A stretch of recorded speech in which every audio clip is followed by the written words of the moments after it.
Henry and Gordon were lonely when Thomas left the yard to run his branch line. They missed him very much. They had more work to do and had to fetch their own coaches.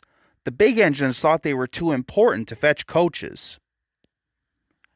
James grumbled too. They all complained, but the coaches only laughed. They answered.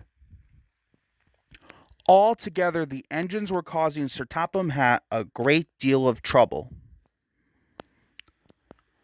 The big stations at both ends of the line each have a turntable. Sir Topham Hatt had made them so that the tender engines could be turned round, because it is dangerous for them to go fast backwards. Little tank engines like Thomas don't need turntables. They can go just as well backwards as forwards. But to hear Gordon talk, you would have thought that Sir Topham Hatt had given him a tender just to show how important he was. Thomas chuckled and went off with Annie and Clarabelle. Gordon hissed as he ran backwards to the turntable.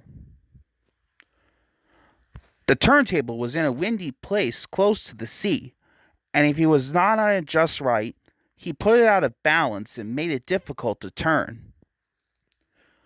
Today, Gordon was in a bad temper, and the wind was blowing fiercely.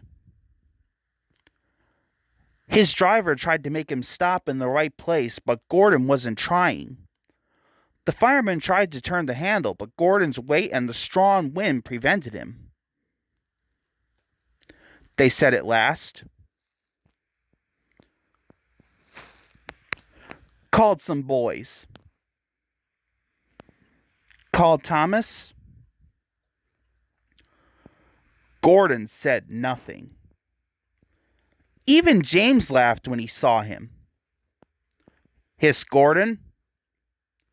Chuckled James.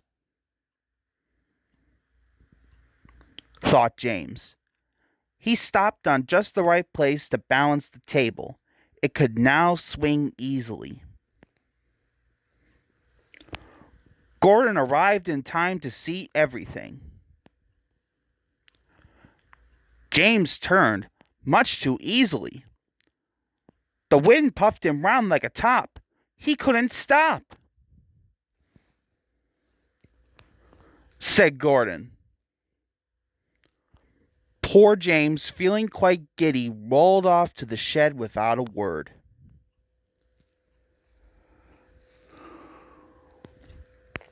That night, the three engines had an indignation meeting. Said Gordon. He whispered something to the others. The engines had decided to go on strike.